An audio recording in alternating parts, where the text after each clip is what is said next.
Donc bonsoir à tous ceux qui sont donc présents. Donc ce soir, on a une conférence qui s'intéresse à la médiation, au décours plus particulièrement des événements graves associés aux soins. Donc on va aborder cette problématique sous cet angle-là. Donc on est toutes les deux. Je suis donc Marie-Christine Moll, donc le médecin gestionnaire de risque, et je suis accompagnée de Magali Augu, qui est juriste à la MACSF. Donc on va vous présenter un petit peu ce sujet alors sous deux angles. D'abord, on va essayer de voir en quoi finalement la médiation arrive finalement comme entre guillemets la dernière chance de nouer une relation de confiance avec le patient. Et on verra aussi qu'il y a des choses aussi qui permettent aussi de ne pas aller jusqu'à la médiation, en particulier comment faire une bonne annonce d'un dommage associé aux soins, ce qui évite parfois les litiges avec le patient, les plaintes, et donc d'en arriver à la médiation. Donc la conférence dure approximativement 1 heure. Vous avez la possibilité, comme vous êtes connecté, de nous écrire vos questions en ligne directement sur votre clavier. Donc on répondra autant que faire se peut à ces questions. On ne les prendra pas forcément au fil de l'eau, mais peut-être qu'on les regroupera entre les différentes thématiques que nous allons aborder. Donc n'hésitez pas à poser des questions et à vous manifester, ou faire des commentaires, hein, tout simplement, parce que tout le monde voit à la fois les questions et les commentaires. Et puis si par hasard on n'avait pas répondu à certaines questions, on pourrait éventuellement répondre après, hein, au niveau vous trouverez les réponses sur le site. Il peut y avoir des choses que vous souhaiteriez approfondir, qu'on n'aurait pas le temps d'approfondir parce qu'on a un format qui est contraint sur 1 heure, mais on pourrait éventuellement répondre sur le site ultérieurement, donc vous trouverez les réponses sur le site après la conférence. Idem, si vous voulez interrompre parce que pour une raison ou une autre la conférence, ne plus vous connecter, vous pourrez revoir la conférence en retransmission après. Il n'y a pas de souci si vous ne pouvez pas aller jusqu'au bout. Donc on va commencer sur donc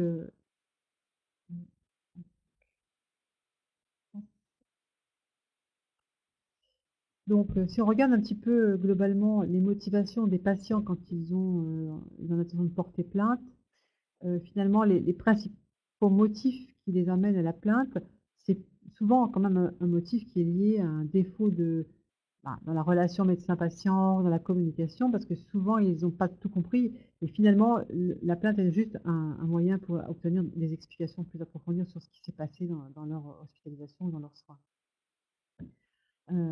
Ils ont aussi souvent le sentiment du fait de ce manque d'explication, de communication, d'avoir été un peu négligés, donc ils souhaitent comprendre mieux. Ils souhaitent aussi souvent apporter une réponse à ce qui s'est passé pour éviter que demain, une autre personne soit victime finalement de ces problèmes ou de ces dommages associés aux soins. Donc c'est plutôt altruiste comme motivation. Il y a quelquefois des motivations financières, mais ce n'est pas finalement les causes les plus fréquentes. Et c'est souvent quand même globalement le fait d'une difficulté dans la relation entre le médecin et le patient, soit avant l'intervention, c'est une intervention chirurgicale, soit parce qu'il n'a pas été on n'a pas bien expliqué le bénéfice-risque. Ça peut être aussi après le dommage, une annonce qui n'a pas été forcément bien faite, au sens où elle doit être quand même assez empathique, et on va en parler un petit peu juste après. Et donc c'est là qu'à ce moment-là, le patient, s'il ne comprend pas ce qui s'est passé, il peut considérer que finalement c'est la faute, entre guillemets, des soignants ou du médecin.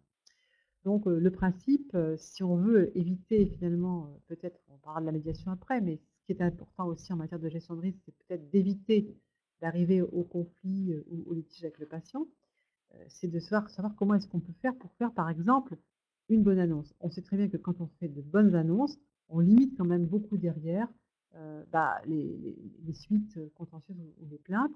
Puis surtout, c'est quelque chose qu'on doit aussi aux patients. Alors on verra un petit peu après avec Magali ce que dit la loi à ce sujet, mais on peut quand même envisager de réfléchir un petit peu sur finalement ce que doit être une bonne annonce.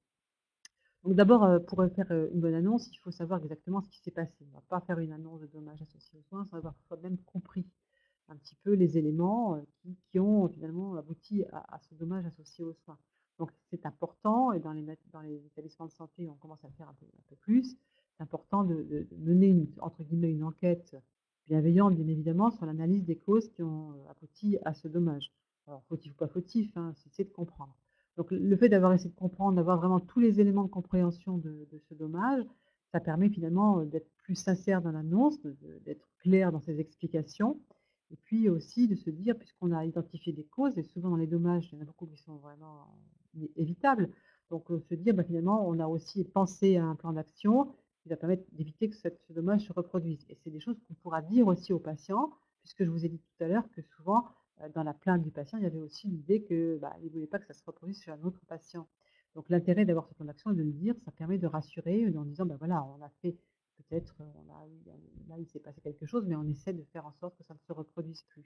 Donc du coup, ça permet aussi d'avoir un discours peut-être plus factuel et probablement aussi déculpabiliser, parce que quand on a induit un dommage, évidemment, on a aussi la notion de culpabilité qui se pose, qui fait que ça complique encore plus évidemment l'annonce. C'est un peu plus compliqué encore que de faire une annonce de maladie grave ou de cancer, parce qu'en plus on a le fait qu'on se sent responsable un petit peu du dommage.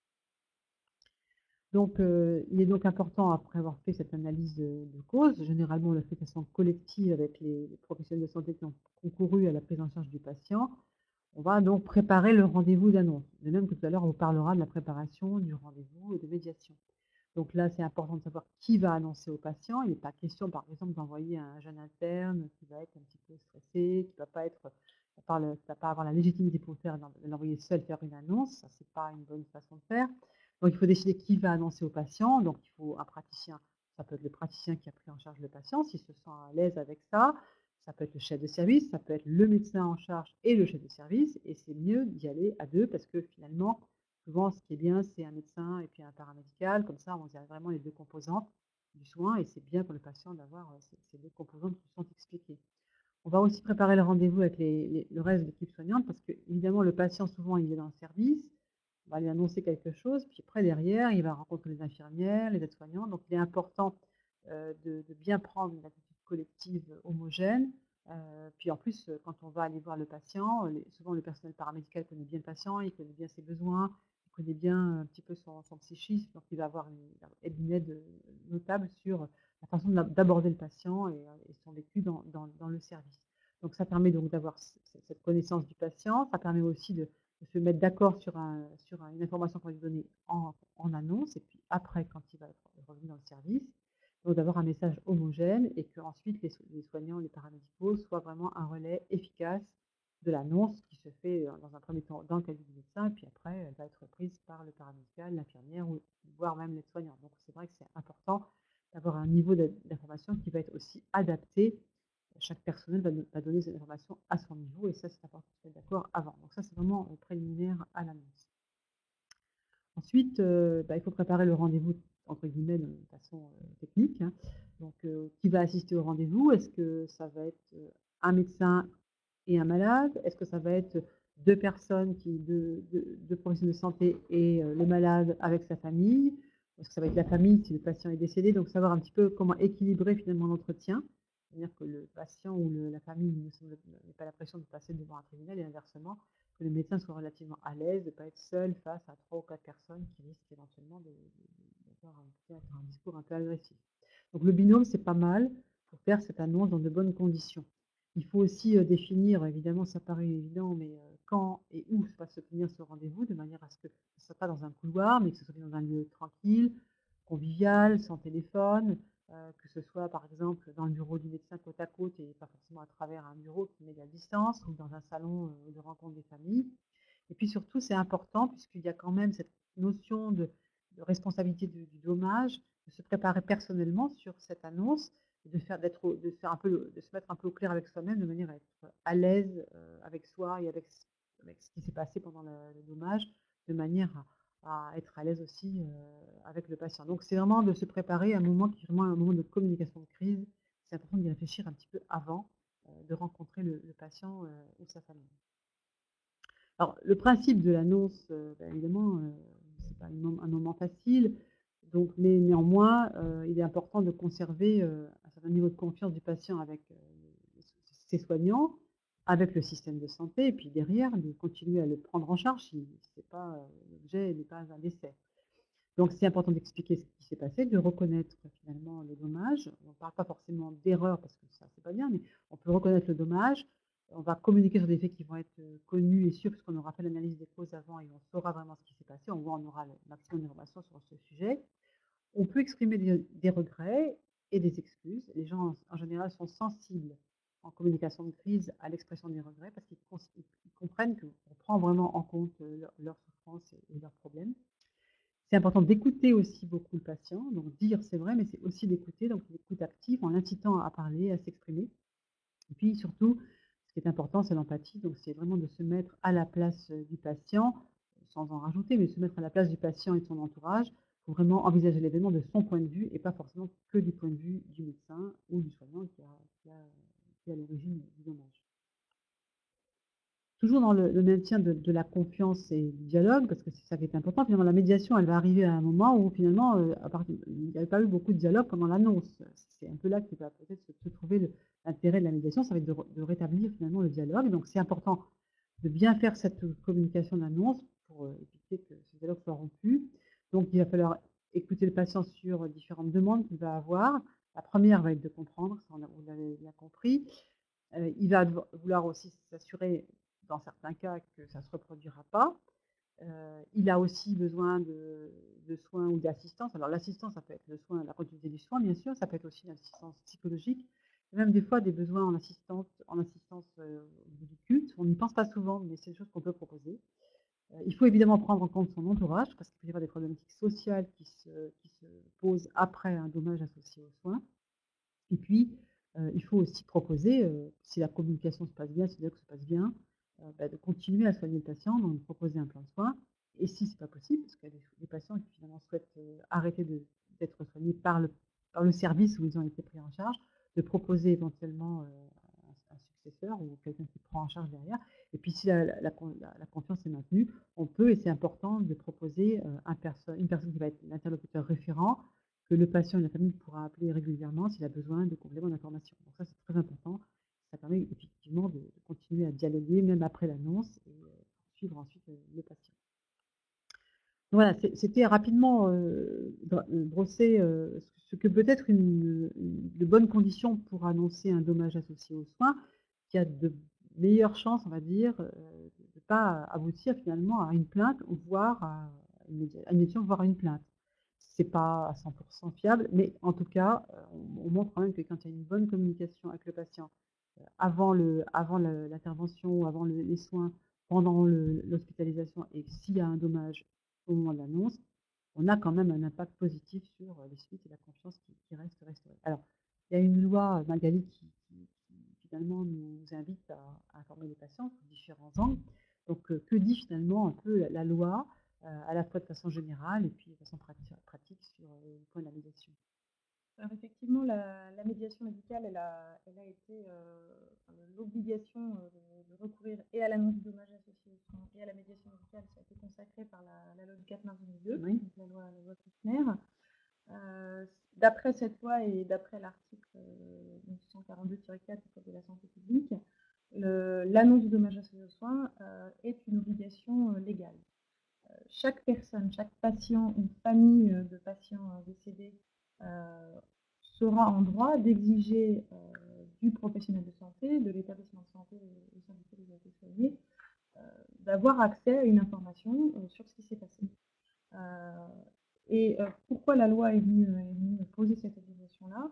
Eh bien parce que, on s'est rendu compte que, dans un grand nombre de situations, qui étaient portées dans les tribunaux, ou même dans le cadre de réclamations, amiables, avec les assureurs, il y avait un nombre assez conséquent d'affaires dans lesquelles, finalement, ce qui était reproché, c'était pas tant, ce qui s'était passé, mais le fait qu'on n'ait pas expliqué aux patients, qu'il n'y ait pas eu de communication sur le dommage associé aux soins. Et le patient s'est pas senti écouté et parfois même a eu l'impression d'un climat de suspicion, on cachait des choses. Et finalement, on se rend compte qu'une bonne annonce du dommage, ça peut éviter et la médiation et la perte derrière lorsqu'il y a une bonne communication. donc au-delà de l'annonce, il y a aussi toute la relation qu'on met en place aussi avec le patient tout au long de son suivi, de son soin. Voilà, exactement. Alors cette information, elle doit intervenir dans un délai de 15 jours après découverte du dommage. Et comme vous l'avez dit, ça doit se passer au cours d'un entretien oral et la personne peut se faire assister d'un médecin, d'un proche. Donc ça, c'est un petit peu ce que dit la loi, enfin, en général, c'est l'information du patient. Donc c'est vrai que ça commence à faire un moment où cette loi existe. Puis de toute façon, quand on est praticien ou médecin, ou soignant, on doit aussi, évidemment, cette information à son patient. Pas toujours simple, hein, d'être dans la transparence. Donc finalement, la médiation, quand cette annonce n'a pas été bien faite ou quand les gens ont l'impression de pas avoir compris, ils vont pouvoir avoir recours à la médiation. C'est un peu la première marche, Voilà. qui permet de renouer un peu le dialogue. Alors, qu'est-ce que cette on va peut-être, dire un peu de façon générale, vous pourrez nous dire de façon générale finalement ce qu'est, de façon générale le terme de médiation? Et puis après on verra un peu ce que c'est que la médiation médicale et puis peut-être aussi les choses qu'il ne faut pas confondre dans la médiation, puis il y a d'autres choses qui ressemblent à la conciliation mais qui sont d'autre nature. Donc c'est finalement cette médiation au sens, général, c'est en droit, c'est Alors quoi alors? la médiation, c'est quelque chose qui existe, oui, effectivement, ce qu'on appelle en droit commun, donc en dehors du domaine médical. C'est un procédé qui vise, avant tout à maintenir un dialogue ou à restaurer un dialogue entre 2 personnes lorsqu'il y a une situation conflictuelle qui débute. La particularité de la médiation, c'est qu'il y a l'intervention d'un tiers qui va être neutre, impartial, etc. On est dans le cadre d'une procédure qui est complètement confidentielle. Il n'y a pas du tout de formalité à respecter, donc c'est souple. Et il y a ce qu'on appelle aucune obligation de résultat. C'est-à-dire qu'une personne qui ne souhaite pas s'investir dans une procédure de médiation n'est pas obligée. Et une fois qu'on tente la médiation, on n'est pas non plus obligé de parvenir à un résultat. Ça, c'est ce qui existe dans le droit commun, je dirais. Et puis, on a aussi la médiation qui a été appliquée au domaine médical avec cette loi du 4 mars 2012. Avec cette loi, on a ouvert la possibilité aux patients de s'adresser à l'établissement de santé au sein duquel ils étaient soignés pour obtenir des informations sur les raisons pour lesquelles ça s'est pas bien passé lorsque l'annonce n'a pas été faite ou non. Donc c'est vraiment à la main du patient, c'est le patient qui demande. Ça ne peut pas être le médecin médiateur ou l'établissement qui suscite la médiation. Alors ça peut être recommandé de susciter la médiation quand on sent que derrière on a un patient qui est anxieux ou peut-être un peu agressif, une famille qui est un peu revendicatrice. Où là on peut inviter, enfin prévenir le patient de cette possibilité. Et effectivement, il est recommandé d'informer le patient sur cette possibilité, notamment dans le guide d'accueil, sur le site internet, etc. Et cette médiation, d'après donc un guide des bonnes pratiques qui a été rédigé par l'ARS Île-de-France, il est bien dit que elle n'est pas là pour empêcher la plainte, puisque s'il y a eu un dommage et éventuellement une faute, la plainte aura de toute manière lieu, mais elle est là pour éviter qu'un certain nombre de situations aillent devant les tribunaux si jamais on est simplement dans un problème, je dirais, relationnel. Elle est vraiment là pour garantir le dialogue entre le patient et les professionnels de santé, notamment si le patient a encore besoin d'être soigné. D'accord. Vous dites donc éventuellement si elle est proposée par le médecin ou l'établissement, elle peut être refusée par le patient. Oui, bien sûr. Alors, il y a d'autres choses qui se rapprochent un peu de la médiation, mais qu'il ne faut pas confondre. Donc, oui, conciliation, l'arbitrage, transaction, on entend différents oui. termes, effectivement. Dans le paysage juridique, il existe d'autres choses, d'autres modalités, je dirais, de règlement amiable des conflits. On connaît notamment la transaction, la conciliation, c'est des choses qu'on entend. Alors la conciliation, c'est la différence avec la médiation, c'est que ça va faire intervenir un tiers qui va lui avoir vraiment comme mission d'essayer de régler le problème. On est à un stade supérieur où on n'est pas simplement dans le dialogue, mais vraiment essayer de trouver une solution au conflit avec la mise en place d'un accord. Là aussi, on reste dans une procédure qui est complètement gratuite, sans formalité et sans obligation. C'est applicable à la santé aussi. Et c'est applicable aussi à la santé, effectivement. Ça a été créé toujours par la même loi du 4 mars 2002, et ça entre dans le périmètre, dans le champ de compétences de ce qu'on appelle les CCI, qui sont plus connus pour procéder à instruire les dossiers d'indemnisation, des plaintes, et qui peuvent aussi être amenés à connaître de conciliation. Donc là, ce n'est pas quelqu'un de l'établissement qui assure la conciliation. Voilà, ça peut même être un juge, d'ailleurs. Et puis on a un stade un petit peu, je dirais, plus contraignant, donc on grimpe une marche dans les types de règlements amiables, on a ce qu'on appelle la transaction. La transaction, là il n'y a pas de tiers, on est vraiment, les deux parties sont l'une en face de l'autre et décident de se mettre autour d'une table et de parvenir à un accord, souvent qui va être financier dans le domaine médical. Donc on va avoir le patient ou son avocat, son assureur, et puis en face le médecin avec son assureur également. Et la particularité de la transaction, c'est que là aussi, il n'y a pas d'obligation de recourir, évidemment. En revanche, une fois qu'on s'est mis d'accord, on acte ça dans un document, dans un contrat, et on ne peut plus y déroger. D'accord. On ne peut plus derrière déposer une plainte ou ça n'éteint pas quand même la plainte? Alors, généralement, on s'engage dans cette transaction, le patient s'engage à ne plus porter plainte contre le médecin, et le médecin s'engage à verser une certaine somme d'argent. C'est ce qu'on appelle des concessions réciproques. Les seules éventuelles situations où on peut éventuellement aller devant le tribunal, c'est quand on aura une aggravation, par exemple, des séquelles, des dommages. À la suite du Ça remet en cause la transaction parce qu'il y a eu des choses qui sont ajoutées. Il y a des choses nouvelles qui sont ajoutées. Et puis on a enfin, dernière marche avant le tribunal, c'est ce qu'on appelle l'arbitrage. Là, vous avez un tiers qui intervient à la demande des parties, donc à la demande du patient très souvent, qui va être désigné et rémunéré par les parties. Et la particularité de l'arbitrage, c'est qu'une fois qu'on a désigné cette personne, on ne peut plus lui faire machine arrière. Cette personne est saisie, elle va rendre ce qu'on appelle une sentence arbitrale, et on sera non seulement obligé de continuer la procédure, mais en plus de subir, entre guillemets, ce qu'a décidé l'arbitre dans sa sentence. Donc c'est un petit peu comme une décision de justice, avec une obligation de résultat. Ça reste une procédure malgré tout qui est confidentielle, voilà un petit peu pour... Il semblerait qu'il y en ait quelques petites difficultés dans 40 ans. On va se rapprocher du micro. Voilà un petit peu ce qui existe dans le paysage juridique aujourd'hui, dans les types de règlements amiables. Donc on voit bien que la médiation, c'est vraiment la première marche, avec un système qui est vraiment très informel, confidentiel et sans aucune obligation de recourir. Donc là, dans les établissements de santé, donc la médiation est quelque chose qu'on connaît à peu près bien, enfin les gens la repèrent. Toutes les autres procédures, là, c'est comment le patient peut y avoir recours, il sait comment trouver ces informations-là, il faut qu'il sache joindre un avocat. Alors, c'est pas très connu en fait. C'est pas forcément très connu. Normalement, il y a, on verra tout à l'heure, la commission des usagers, au sein de laquelle siège le médiateur, qui est là pour assurer finalement l'information des usagers, l'exercice de ses droits. Elle doit s'assurer qu'il est bien informé de tout ça. D'accord, donc on développera ça tout à l'heure. Voilà. Donc ensuite, on a qui est important de savoir dans les établissements qui disposent maintenant d'un médiateur, pratiquement tous, c'est pratiquement une obligation d'avoir un médiateur partout.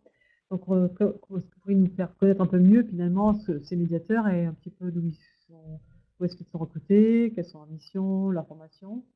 Alors les médiateurs, alors effectivement c'est une obligation de la loi d'avoir des médiateurs dans tous les établissements de santé, que ce soit des établissements publics, privés, même dans les EHPAD qui sont associés, rattachés à un établissement de santé. Un médiateur peut être partagé entre plusieurs établissements? Non, c'est un par établissement.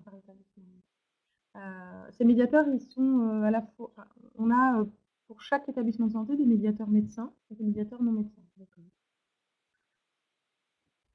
On en a 2 par établissement, donc un médecin et un non-médecin, avec un suppléant pour les situations de conflit d'intérêt, par exemple, si le médiateur se trouve être une personne qui connaît le patient ou qui a soigné le patient. Un médiateur et deux médiateurs, en fait, il y en a 4. Il y en a 4. Il y en a 4 et 2 qui sont saisis avec la possibilité de suppléant, si jamais ils ne peuvent pas assurer leur fonction. Le médiateur non-médecin sera désigné parmi le personnel non-médical, pardon. Ça pourra même être dans le personnel administratif. Et le médecin et son suppléant seront désignés parmi les médecins de l'établissement de santé par le directeur d'établissement. Ça peut même être un médecin qui n'est plus en exercice, à la condition qu'il ait moins de 5 ans d'ancienneté. D'accord, donc ça fait peut-être qu'il est en retraite, mais qui n'est pas très loin encore de la pratique clinique. Voilà, exactement. Alors ce médiateur, il est nommé pour 3 ans. On a du mal à nous entendre, je pense. Je vais me rapprocher un peu du micro. Ces médiateurs sont nommés pour 3 ans et on n'a pas de durée, pas de maximum dans les mandats, donc les mandats peuvent être cumulés.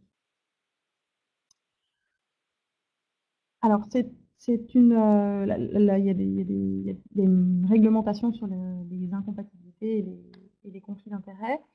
Un médiateur qui siège au sein d'une commission et qui a à connaître d'une affaire ou d'un patient qu'il connaîtrait, qu'il aurait soigné, devra se faire remplacer par son suppléant. Et si le médiateur et le suppléant doivent tous les deux se récuser, en d'autres termes, alors le représentant de l'établissement de santé, le directeur, désignera ponctuellement une autre personne. Voilà. C'est pour ça qu'il est conseillé que le titulaire et le suppléant soient dans 2 services différents, puisque généralement, effectivement, si l'un connaît le patient, il y a de grandes chances que l'autre le connaisse aussi.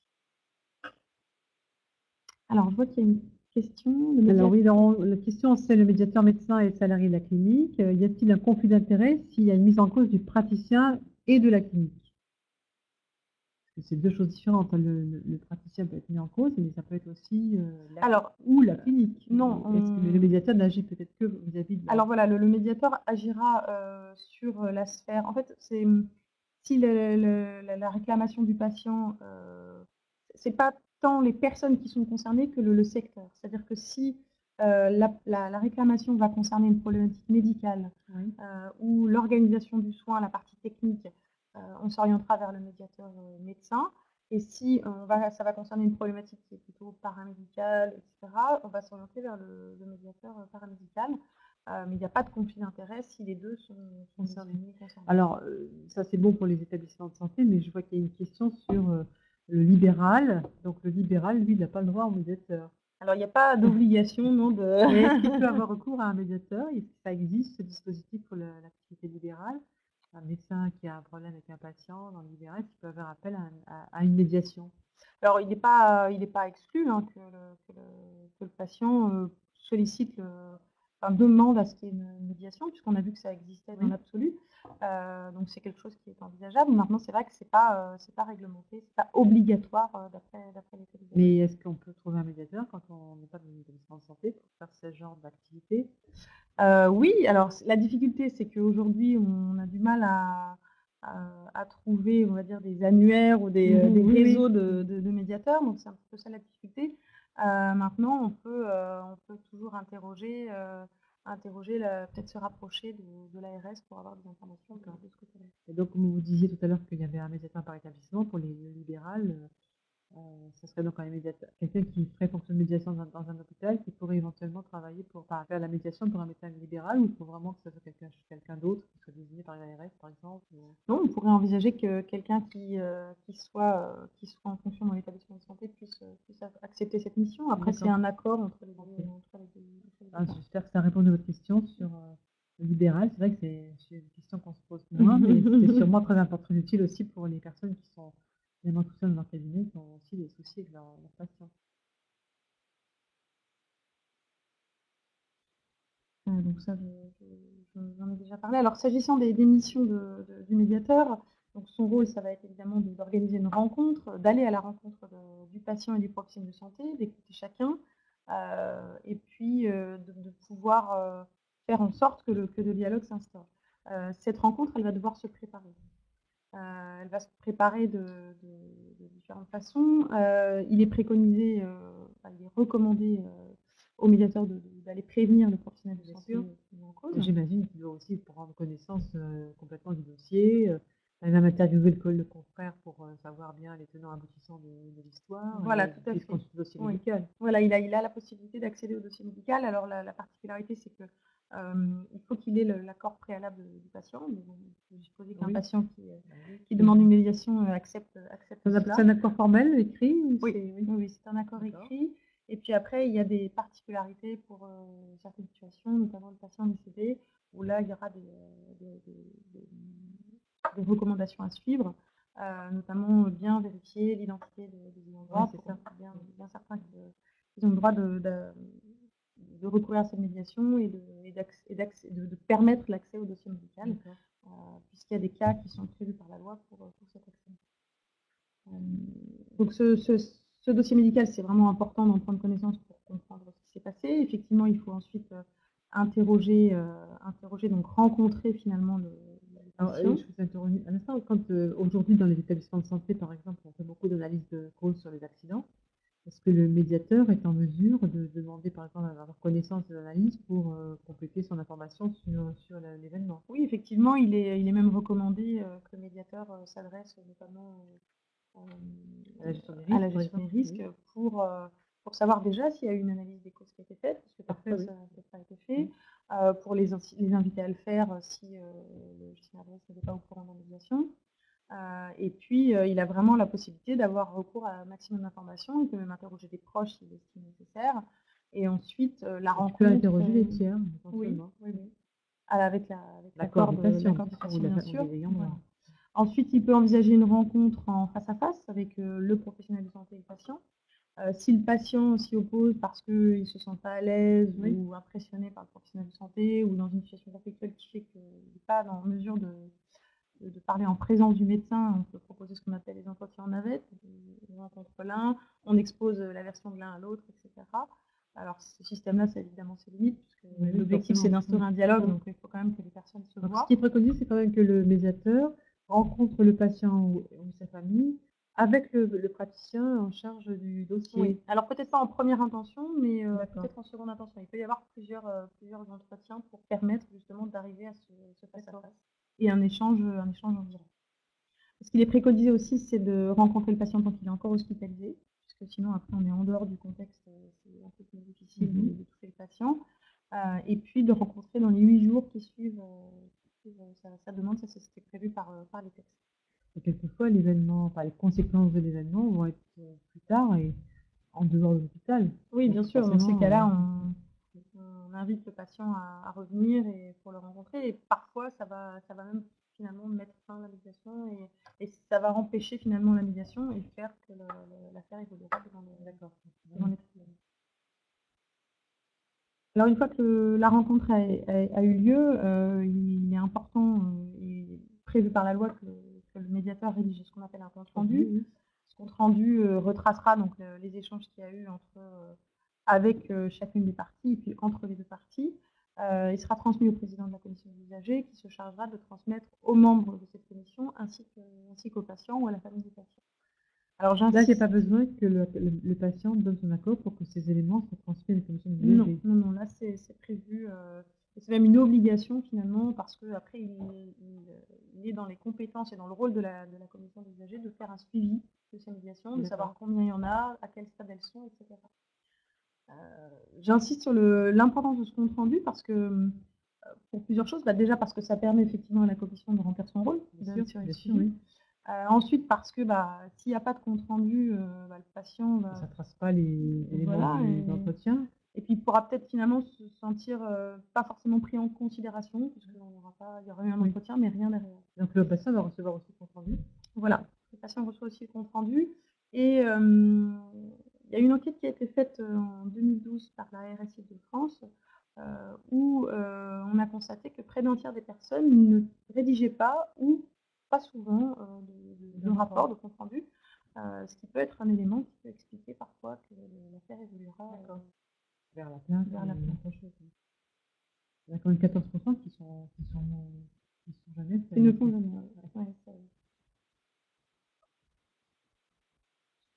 Alors comment ce médiateur peut être saisi de différentes façons. Effectivement, il peut être saisi soit directement par le patient, parce qu'il aura vu l'information dans le Donc là, comment il fait le patient pour saisir le médiateur? En général, il y a sur le livret d'accueil, par exemple, il a des éléments. Voilà, il a les coordonnées, le nom du médecin ou du médiateur non médecin. Ou ça peut être aussi par une information que lui aura transmise directement le directeur d'établissement. Il aura adressé une réclamation au directeur qui donnera les coordonnées de ce médiateur. S'il est saisi directement par le patient, il a la charge d'informer lui-même le directeur d'établissement de la demande. Est-ce que vous recommanderiez par exemple qu'à l'issue de l'entretien d'annonce, par exemple, on propose aussi au patient en lui disant si vous avez besoin de plus, à ce moment-là, vous adressez au médiateur. Est-ce que c'est une chose qu'on peut recommander? Oui, c'est une chose qu'on peut recommander puisque on constate plutôt l'inverse, c'est-à-dire que souvent on a un manque d'information sur l'existence de cette médiation. Donc effectivement, ça peut être une bonne chose. Ça peut aussi figurer dans le courrier d'accusé-réception de la direction. Voilà. Et puis ça pourra être une saisine par le directeur d'établissement qui en informera le patient en disant voilà, si vous le souhaitez, j'ai prévenu, on vous propose la médiation. Alors c'est bien d'avoir c'est comme un peu pour l'annonce, on s'aperçoit quand même que à l'université et puis dans les pratiques on n'apprend pas trop en fait finalement ces pratiques d'entretien. Et d'ailleurs il y a eu pendant tout un temps toute campagne sur l'annonce du cancer par exemple, on a cité les professionnels, notamment les praticiens, se former à l'annonce du cancer, l'annonce en direct et puis l'annonce différée et puis l'annonce relais ensuite. Pour l'annonce des dommages associés aux soins c'est encore plus compliqué, donc on n'est pas trop formé non plus à ce type d'entretien où on est quand même mis un peu en porte-à-faux par rapport à l'image qu'on se fait de la profession et de sa mission. C'est pareil pour le médiateur, il faut quand même des gens qui ont une certaine habitude du dialogue, de l'écoute, de l'empathie. Donc il est important que ce soit formé et donc il n'y a pas non plus de la formation minimum, mais finalement il y a quand même des choses qu'il faut respecter pour pouvoir être un bon médiateur au fond. Oui, alors effectivement, la difficulté, c'est qu'il y a d'une part pas de formation obligatoire et d'autre part pas vraiment de cursus Oui. recommandé avec des standards à acquérir, des compétences à acquérir pour être médiateur. Cette enquête dont je vous ai parlé précédemment mettait en exergue le fait que 70% des médecins interrogés indiquaient n'avoir pas reçu de formation spécifique pour la médiation. Donc ça, c'est un élément qui est défavorable pour la promotion de la médiation et puis pour qu'elle aboutisse. On va obtenir des pratiques qui sont très hétérogènes, des médecins qui ne vont pas écouter de la même façon un usager d'un établissement à l'autre.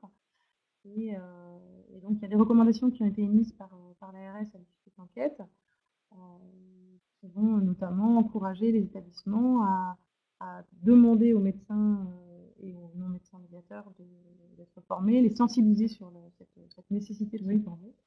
C'est la formation sur tout ce qui est réglementaire, en fait, tout ce qui est la loi et tout ça, mais il y a aussi toutes les pratiques d'écoute, voilà, exactement. de dialogue. Et donc, j'imagine qu'il existe des formations, mais il n'y en a pas vraiment beaucoup, je pense, mais qui forment des médiateurs. Oui, alors il y a des formations, et effectivement, elles vont être à la fois sur l'aspect réglementaire et juridique, et notamment avec les obligations auxquelles sont soumis les médiateurs, l'obligation de rendre un compte rendu, etc.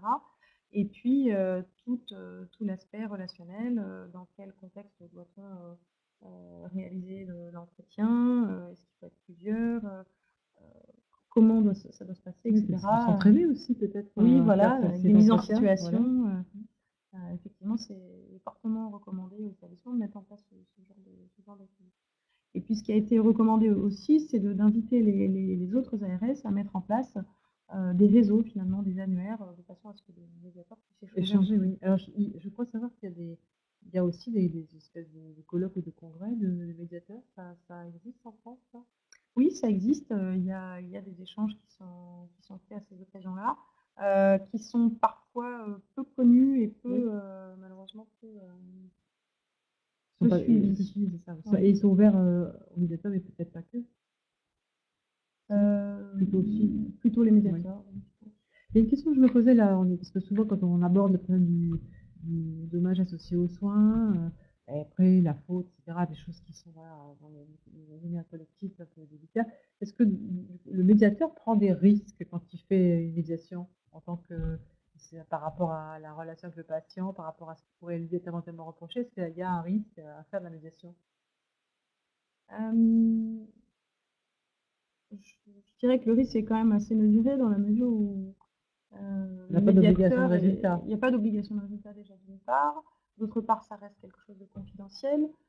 Ensuite, c'est un médiateur qui n'est pas censé avoir soigné le patient. Oui, donc finalement, il n'y a pas d'implication et de risque de répercussion sur cette équipe professionnelle.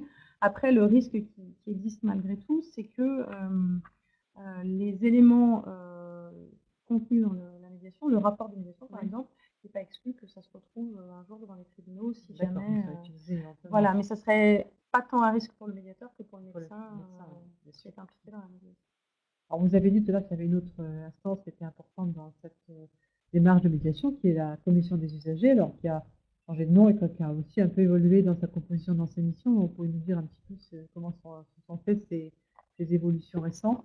Alors oui, la commission des usagers, donc ce qu'on appelait avant la CRUC-PC, voilà, elle a ses missions et son périmètre ont quelque peu évolué avec la loi de janvier 2016 de modernisation de la santé. Ces missions ont été renforcées notamment. Alors elle a 3 grandes missions au sein dans son périmètre d'action. Avant tout, assurer la protection des usagers et veiller à ce que leurs droits soient bien respectés, veiller à ce que dans l'établissement de santé, on accède aux demandes de dossier médical, on respecte bien dans les délais, qu'on respecte bien le secret médical quand le patient s'oppose au transfert de dossier, des choses comme ça. Et puis elle va aussi faire en sorte ça va être un facilitateur. Donc dès lors qu'un patient engage une démarche notamment de médiation, elle va l'aider à mettre en place ces Par démarches. exemple, elle peut désigner un représentant d'usager qui va l'accompagner. Voilà, par exemple. Elle va vraiment être là pour faire en sorte que le patient puisse exprimer ce qu'il a exprimé auprès du directeur d'établissement et auprès des médiateurs. Donc ça, c'est la première chose. Le deuxième rôle qui a été un peu modifié par la loi récemment, c'est sa participation à l'amélioration de la qualité de la sécurité. C'était avant une instance qui était consultée et qui maintenant aujourd'hui participe. Donc, elle a vraiment un rôle actif dans la politique de l'établissement, la politique qualité et sécurité. Elle va être associée à l'organisation des parcours de soins et à la politique mise en place par la CME. Elle va être également informée des EIG. Donc une fois par an, elle va avoir connaissance des EIG, événements indésirables graves. Oui, pardon.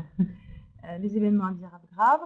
Et puis, elle aura aussi la possibilité de rédiger ce qu'on appelle un projet des usagers. Donc, après avoir consulté les représentants des usagers, elle pourra soumettre ce projet-là à la direction et à la CME dans le cadre du projet de qualité. Donc, on voit que maintenant, elle a un rôle qui est vraiment institutionnalisé. Donc, elle regarde aussi les actions qui ont été menées dans l'intérêt de la sécurité des soins, à la fois à l'issue des événements indésirables et puis aussi peut-être au regard des résultats sur les ordres de médiation. Voilà, tout à fait. Et puis, elle a un rôle aussi de suivi de ces réclamations et de ces médiations. Elle va notamment être informée du nombre de médiations, du nombre de réclamations. Elle va avoir un accès au dossier médical, au même titre que le médiateur, qui fait partie de la commission des usagers. Les gens de la commission des personnes qui sont membres de la commission des usagers peuvent avoir accès au dossier du patient. Voilà, mais toujours sous réserve de l'accord préalable du patient ou de la famille du patient. Et elle est à ce titre soumise, les membres sont soumis au secret professionnel et aux sanctions pénales qui sont afférentes.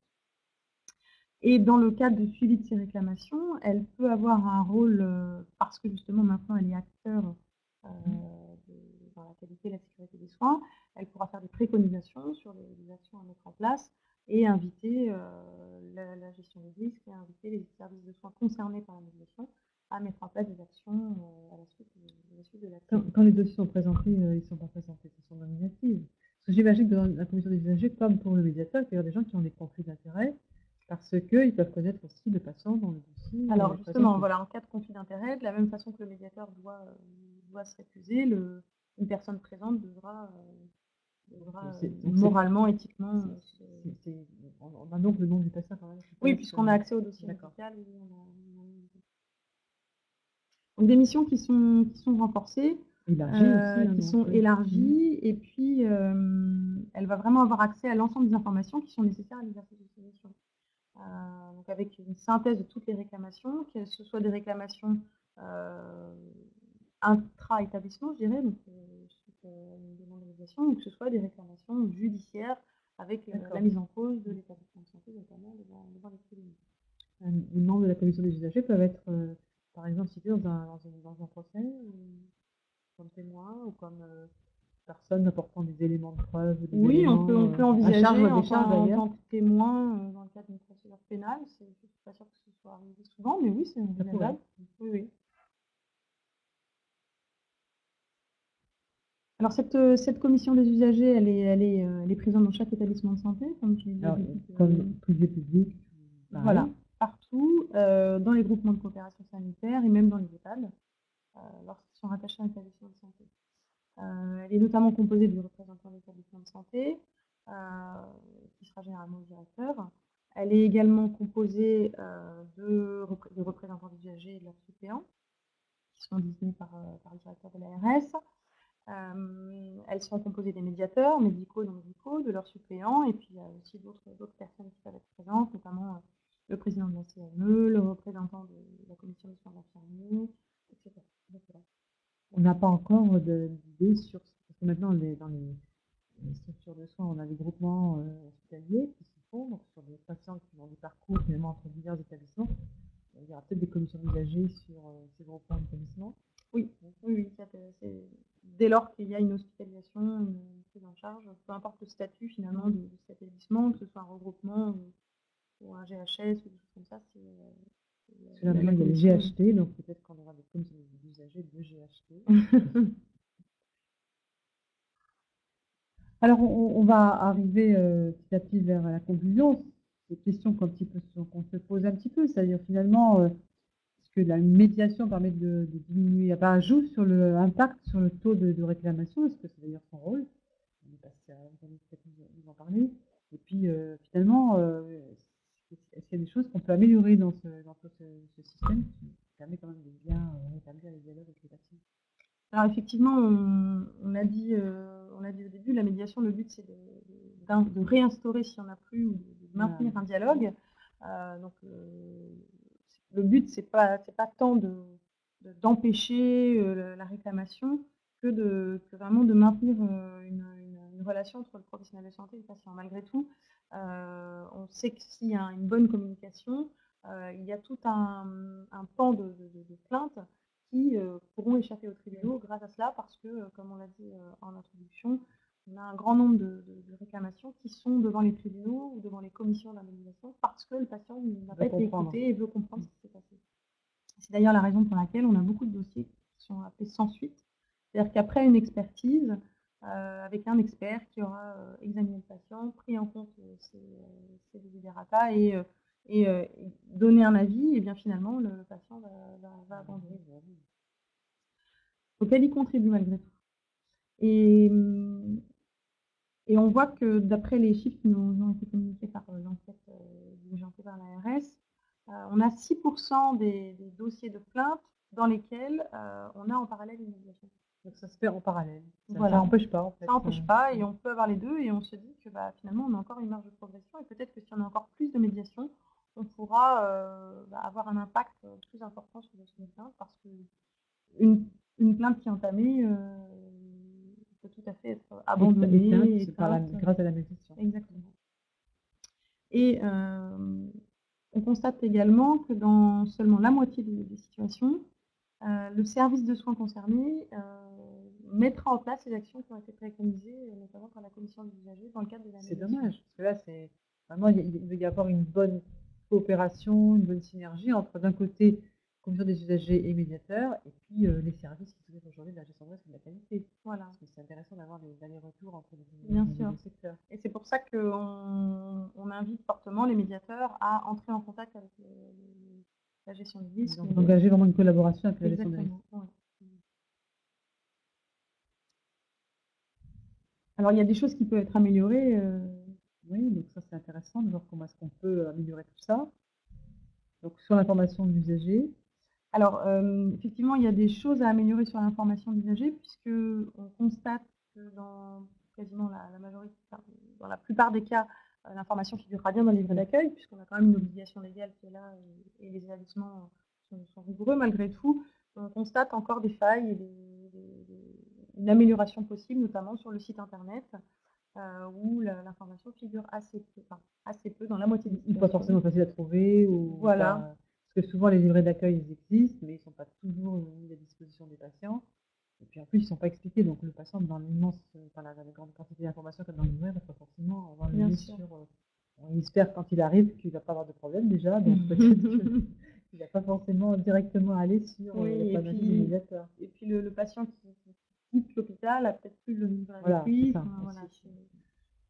Et il y a un élément une voie d'amélioration, c'est le courrier que fera le représentant d'établissement, la direction au patient qui formulera une réclamation. On constate que c'est, en tout cas dans les personnes interrogées, ça ne figurait jamais. Donc ça peut être un élément par contre. Voilà. Vraiment pointer sur cette possibilité quand il y a vraiment un dommage. Oui. Qui est plein de possibilités. Parce que là, on a la connaissance d'une situation potentiellement conflictuelle du fait de cette réclamation.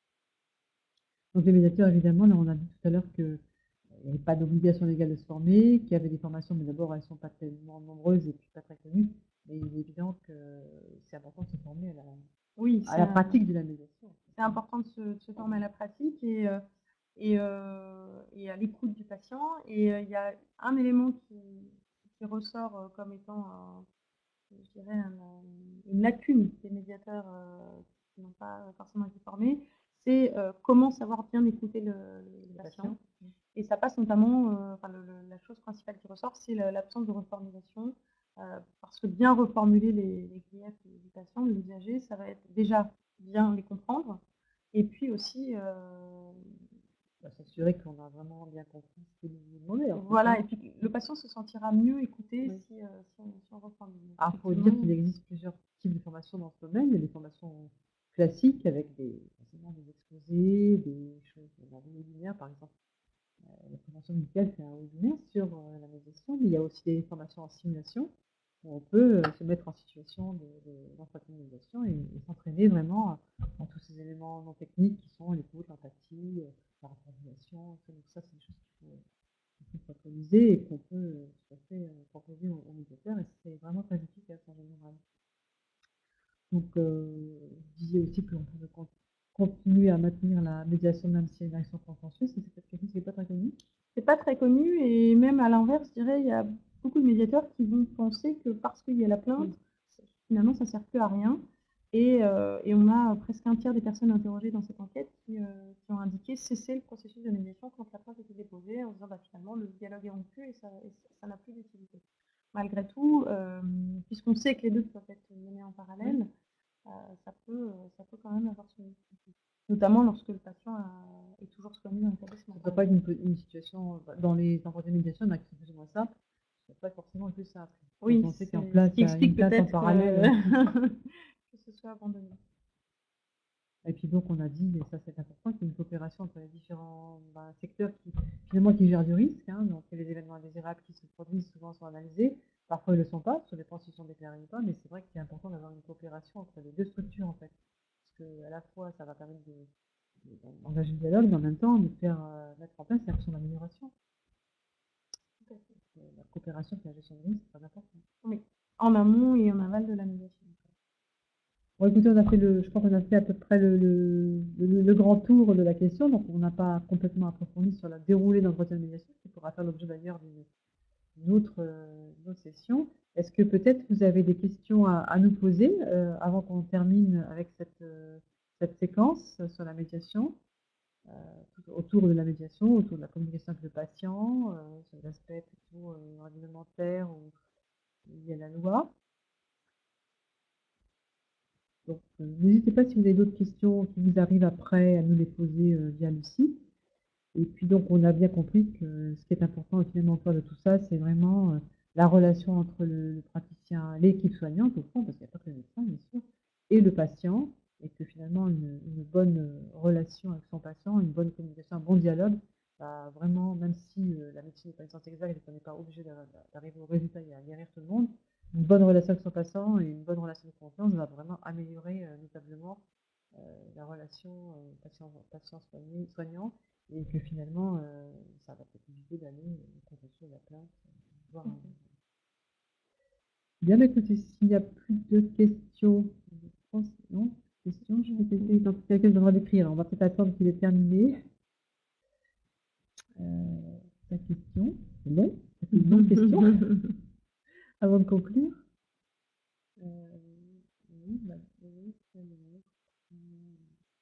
Ah voilà, alors la question c'est, dans le cas de patientes insatisfaites et revendicatrices, est-ce qu'on peut demander une médiation? Donc ça, on vous a... oui, sans véritable événement indésirable. Oui, je pense que, oui, bien sûr, c'est même recommandé parce que dès lors qu'on identifie une situation à risque de plainte, à risque de conflictuel, c'est décorrélé de l'existence d'un événement indésirable. L'événement indésirable, c'est un élément déclencheur. Voilà, donc on a pris le parti dans cette section de partir de l'événement indésirable grave, mais d'abord il y a des événements qui sont des aléas, qui sont certes graves, mais qui ne sont pas évitables. Donc cela fait partie évidemment des choses qu'on peut... Parce que le patient n'est pas obligé de savoir que ce n'était pas évitable. Et puis c'est vrai qu'il y a aussi toutes les situations de conflit où les gens ne sont pas satisfaits finalement, même s'ils sont même guéris parfois, ils ne sont par contre pas satisfaits de la prise en charge. Il va y avoir une revendication, donc là, on peut aussi faire appel aux médiateurs. Il va venir en soutien de l'équipe soignante. Ça répond, je pense, à votre question.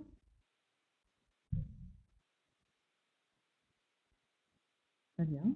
Une autre question peut-être avant de terminer, si quelqu'un d'autre en a une. Sinon, les gardes, si elles vous viennent après, n'hésitez pas à vous nous les envoyer sur le site et puis on essaiera moi-même de répondre à votre question. Eh bien, écoutez, merci beaucoup pour votre écoute et votre présence. Et puis, donc, sachez que cette session est donc retransmise en différé. Bientôt, elle sera sur le site et vous pourrez revisionner s'il y a des choses qui vous intéressent. Particulièrement d'ailleurs, et surtout sur le diaporama, notamment sur les aspects réglementaires et légaux.